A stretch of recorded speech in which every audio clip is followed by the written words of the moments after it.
बिस्मिल्लाहिर्रहमानिर्रहीम। ए लेवल के लिए मीर तकी मीर की गज़ल नंबर 3 पेश खिदमत है।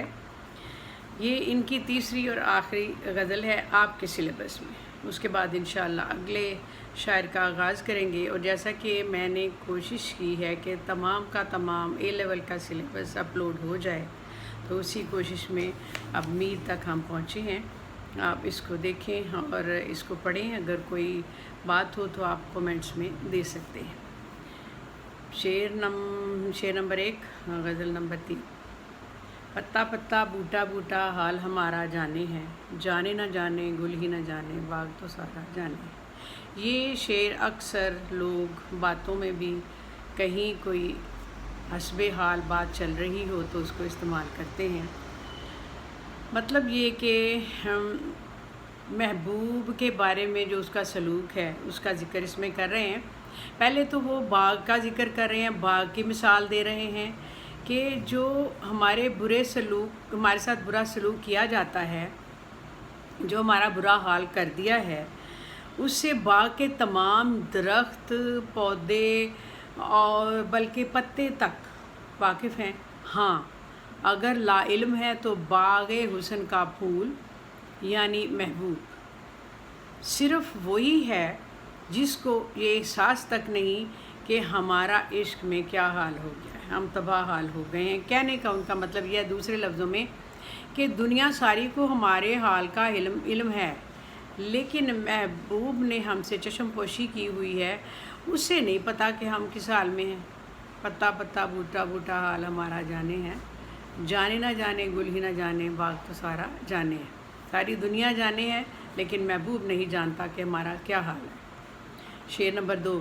लगने दे बस हो तो इसके गोहर गोश को बाले तक, उसको फलक चश्मे माओ नूर की पुतली का तारा जाने। कहीं पर यह खुर है, कहीं पे नूर है, लेकिन माह होता है चाँद, नूर होता है उसकी रोशनी। अगर खुर हो तो वो खुर्शीद है, खुर्शीद का मतलब होता है सूरज। दोनों का मानी मिलाएंगे तो बात एक ही बनेगी। लगने दे बस हो तो इसके गौहर गोश को बाले तक, बाला जो कि कानों में पहनने वाला एक ज़ेवर है। इसमें महबूब के जमाल का जो ज़िक्र है वो करते हुए कहते हैं, हुस्न का ज़िक्र करते हुए कहते हैं कि आसमान के जो खूबसूरत चाँद और सूरज हैं वो भी इस पर रश करते हैं, यानी वो भी महबूब के हुस्न के कायल हैं इस हद तक कि वो उसे चाँद और चाँदनी की आँख का तारा समझते। अगर उसका बस चले तो महबूब के कान के मोती को बाले तक ला कर उसकी कदरों कीमत में इजाफ़ा कर दें, उसके हुस्न में इजाफ़ा कर दें, उसके मुकाम को बुलंद कर दें। यानी ज़ेवर जो हुस्न खूबी के लिए इस्तेमाल होता है उसकी खूबसूरती को और बढ़ा दें। इसका मतलब ये है। अगला शेर नंबर 3। आगे उस मुतकब्बिर के हम खुदा खुदा किया करते हैं, कब मौजूद खुदा को वो मगरूर खुद आरा जाने।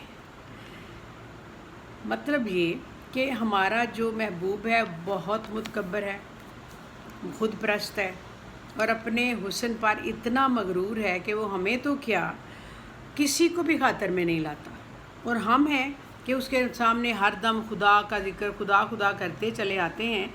लेकिन गरूर हुस्न में वो इत कदर चूर हो चुका है कि वो तो खुद भी खुदा को खातर में नहीं लाता, वो हमें क्या लाएगा। हम भी उसके सामने कुछ भी नहीं। जो अपने तकब्बुर और गरूर में अल्लाह तक को खुदा तक को नहीं अपनी खातर में लाता तो हम क्या चीज़ हैं, हमें कुछ नहीं समझेगा। अगला शेर। आशिक सा तो सादा कोई और ना होगा दुनिया में, जी के ज़ियाँ को इश्क में उसके अपना वारा जाने। वारा मतलब फतह, नफ़ा, फ़ायदा। कहते हैं कि भला आशिक से बढ़कर भी दुनिया में कोई सादा और भोला होता है, यानी बेवकूफ़ होता है, जो महबूब से नाकाम इश्क के नतीजे में जान गंवा देने ही को नफ़ा समझता है, अपने लिए फ़ायदा समझता है। यानी लूट भी गया और समझ रहा है कि मैं जीत भी गया हूँ।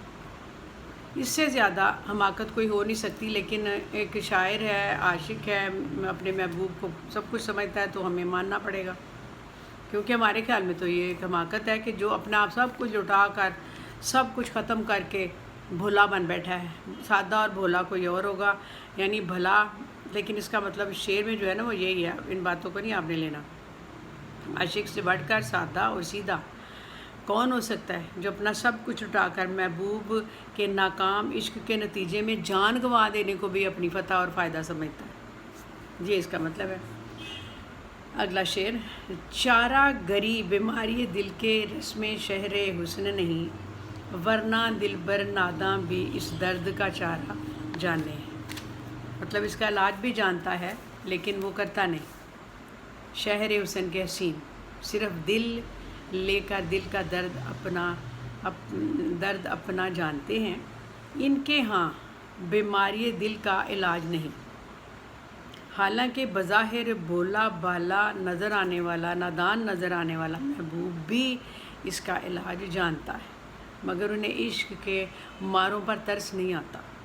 وہ سمجھتے ہیں یہ اس قابل ہی ہیں، انہیں ایسے ہی رہنے دو، چنانچہ تکلیف میں مبتلا رہتے ہیں، لیکن محبوب ان پر کوئی ترس نہیں کھاتا، حالانکہ وہ اس قسم کے تکلیف کا علاج جانتا ہے۔ شعر نمبر 6، کیا ہی شکار فریبی پر مغرور ہے وہ صیاد بچہ، طائر اڑتے ہوا میں سارے اپنی اسارہ جانے۔ اپنی اسارہ مطلب اپنا سایہ جانتا ہے۔ اب اس میں بھی تھوڑا سا تکبر پایا جاتا ہے شاعر کا، کہتے ہیں کہ اپنے حسن کی وجہ سے ہم جیسوں کو فریب دے کر اپنا شکار بنا لینا اس کا طریقہ ہے، اور وہ شکاری بچہ، مطلب وہ شکاری جو ہے بچہ سے انہوں نے مخاطب کیا ہے کہ وہ جو شکاری ہے اب اتنا مغرور ہو گیا ہے کہ فضا میں محور میں پرواز کرنے والے تمام پرندوں کو بھی وہ اپنی چھتری اور اپنا سمجھتا ہے، یعنی ان پر بھی اپنا حق جتاتا ہے کہ وہ سب اڑنے والے پرندے بھی اس پر سایہ کریں گے، اس کے ہی غلام ہیں، جس طرح ہم ہو گئے ہوئے ہیں۔ یہ مثال دی ہے انہوں نے، اور اس کو آپ دھیان سے پڑھیں اور اس کو بھی دیکھیں، اگر کوئی مسئلہ نظر آئے تو پوچھ سکتے ہیں۔ شعر نمبر 7، مہر و وفا و لطف و عنایت ایک سی واقف ان میں نہیں، مہر و وفا و لطف و عنایت ایک سے واقف ان میں نہیں، اور تو اور کچھ طنز و کنایا رمز و اشارہ جانے۔ مہربانی، کنایا مطلب ہوتا ہے اشارہ کرنا۔ اب اس میں بھی شعر اگر دھیان سے دیکھیں تو اس کا مطلب سمجھ آ رہی ہوتی ہے۔ مہر و وفا مطلب وفاداریاں، عنایت واقفیت تو وہ جانتے نہیں ہیں، طنز اور اشارے اور ذلیل و خوار کرنا انہیں آتا ہے۔ ہمارے محبوب اچھے طور طریقوں سے واقف ہے، نا واقف ہے، وہ طنزیہ لہجہ اور جلی کٹی سنا سکتا ہے، اور ہمیں اشاروں ہی میں بہت کچھ کہہ جاتا ہے، لیکن محبت، مہربانی اور حسن سلوک پر مبنی طرز عمل سے بالکل بیگانہ ہے۔ اگلا شعر، عاشق تو مردہ ہے ہمیشہ جی اٹھتا ہے دیکھ اسے، یار کے آ جانے کو یکایک عمر دوبارہ جانے۔ یہ بھی جو ان کو دیکھے سے آ جاتی ہے منہ پہ رونق، وہ سمجھتے ہیں کہ بیمار کا حال اچھا ہے۔ اس کا مطلب بھی وہی ہے کہ عاشق کی زندگی کا انحصار محبوب کے طرز عمل پر ہوتا ہے، اور وہ ایک لحاظ سے مر چکا ہوتا ہے، اور اچانک محبوب سامنے آ جائے تو جی اٹھتا ہے، اس کا حسن دیکھ کر اس میں نئی زندگی کی روح پھونک جاتی ہے، اور وہ اس کے تن مردہ میں جان پڑ جاتی ہے۔ تو وہ کہتا ہے کہ حسن دیکھ کر گویا نئی زندگی حاصل کر لیتا ہے اور تن مردہ میں جان پڑ جاتی ہے۔ شعر نمبر 9، کیا کیا فتنے سر پر اس کے لاتا ہے معشوق اپنا، جس بے دل بے تاب و تواں کو عشق کا مارا جانے۔ بے تاب، ناتواں کا مطلب کمزور۔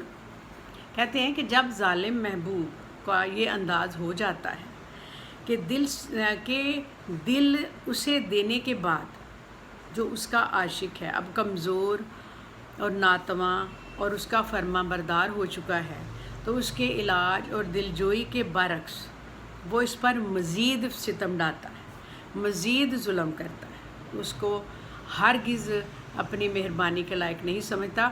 وہ کہتا ہے یہ مرا ہے، اس کو اور مارو، یہی اس کا مطلب۔ شعر نمبر 10، رخنوں سے دیوار چمن کے منہ کو لے ہے چھپا، یعنی ان سوراخوں तक रहने को 100 का नज़ारा जाने। अच्छा, अब एक और उसकी मिसाल आप देखेंगे कि जैसे बाग में जाने की इजाज़त नहीं मिलती, दरवाज़े बंद कर दिए जाते हैं, गेट बंद कर दिए जाते हैं, तो सुराखों से दीवार के अंदर चमन का नज़ारा लोग करते हैं। कहते हैं कि हमने तो इन सुराखों से तकते रहने को में ही दिल लगा लिया है, और रहना इसके लिए 100 तरह के नज़ारों के बराबर है। यानी हम सुराखों से देखते रहते हैं तो यही हमारे लिए नज़ारा है, और बल्कि सुराखों को तकते रहने से अब हद है। कहते हैं कि मीर ने बड़ी कामयाबी से हसरत नज़ारा की बेचारगी की तस्वीर कशी इस तरह की है कि हमें बाग में जाने की इजाज़त नहीं, किसी तरह का नज़ारा करने की इजाज़त नहीं। दीवारें बंद कर दी गई हैं, उठा दी गई हैं, ताले लगा दिए गए हैं, तो हमने जो सुराग हैं उसमें से बागों का नज़ारा करके अपने आप को तसल्ली दे लेते हैं, और इन सुराखों को तकते रहते हैं जिनसे हम बाग को देखते हैं।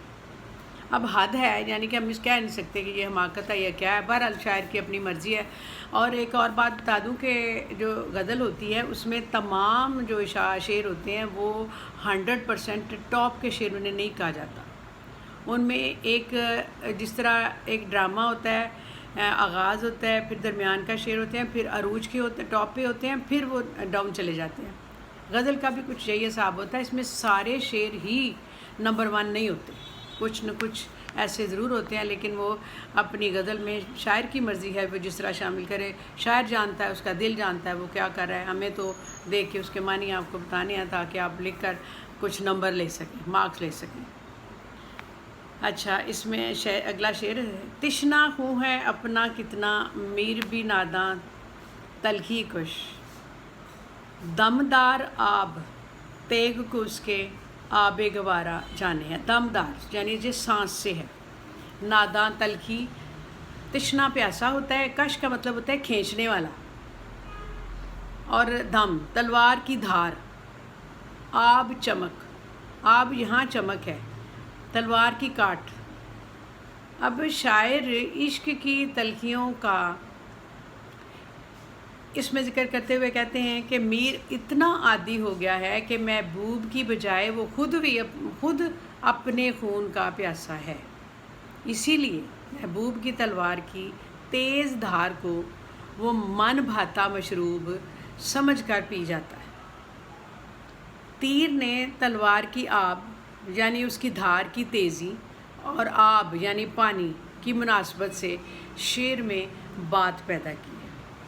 यानी वो कह रहे हैं कि खून का प्यासा खुद भी हो गया है और अपने महबूब की तलवार की धार को वो अपना मन भाता मशरूब समझकर पी जाता है, अपना खून भी पी जाता है। कहते हैं ना कि खून के आंसू भी पीना होता है, और ये उसको तकलीफ़ जितनी भी है अमीर को, जो दुख हैं जो महबूब ने दिए हैं, वो सब बर्दाश्त करने की उसको आदत हो गई है, और वो उसको अपना समझ के, मन भाता समझ के, अपना समझ के उसको बर्दाश्त करता चला जाता है। गज़लियात की तशरीह ज़रा चाहे जितनी भी कम करें फिर भी वक्त ज़्यादा ले लेती है, चुनांचे आप इसको शेयर करें और ध्यान से। अगर कोई मतलब समझ ना आए तो आप कमेंट्स में लिख दें। शुक्रिया।